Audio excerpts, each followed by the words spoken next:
Hi, I'm Suky from Professional Selection. Today I'd like to talk about what you as a recruiter can do when you've met a fantastic candidate, but you simply don't have a role for them, and none of your open orders they are suitable for, even though they may have applied for one of those roles.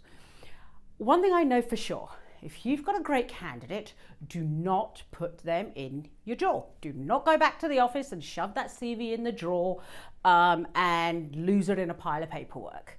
That ain't going to make you money, and that's going to give you an upset candidate. So during that interview process, you have decided that's a great candidate.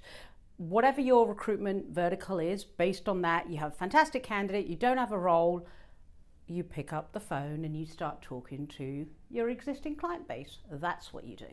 You talk to your existing client base and tell them about the individual that you've met. They may not have told you about a role that they're planning on hiring. They may have a plan 6 months down the road. You simply don't know. Or they may actually create a role for this candidate. They may well be aware of him, and now that they've got an opportunity to speak to that candidate, that's going to be of interest to them. But what do you do if your clients don't have a role? You've still got this great candidate. You then sit down with that candidate and you decide the type of companies that he would be suitable for. Now, you're collaborating with the candidate. You're not telling him that you think he should go to this company. So now you've got a list of about 5-10 companies. Again, it depends on the vertical and how senior the candidate is, that the candidate expressed an interest in. That's the stage you go back to the office and again, you pick up the phone. You identify who the hiring manager is and you pick up the phone. You don't send an email because that's what everybody else is doing. And if I don't know you, why would I read your email? It doesn't matter how great your title is, how great a candidate you're presenting. So pick up that phone. The other part of it is when you interviewed that candidate originally, that they'd applied for a particular role, make sure you tell them why they're not suitable for that role. Honesty is the best policy.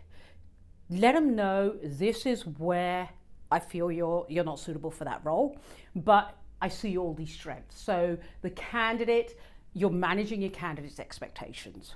Then explain to them what you're going to do, how you're going to speak to your existing client base, how you're going to speak to these potential new clients, and how you're going to help them get the job. Throughout the whole process, make sure they understand that you are working on their behalf. They may not hear from you for about 2-3 days, but that doesn't mean you're not working on their behalf. Send them an email at the end of the week, even if you've got no news, but keep that communication going.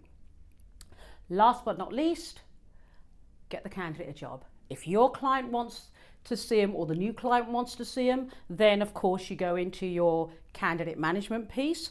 That's a whole new video, so we won't go into that. But at the end of the day, what am I saying? I'm saying if you've got a great candidate, do something with them. You've got a great candidate, tell your clients about them. You've got a great candidate, tell your candidate that you think they're great, but also be honest that you don't have a role for them. As always, I'm sure there's other opinions. Would love to hear them. Feel free to leave a comment below. Thanks for listening.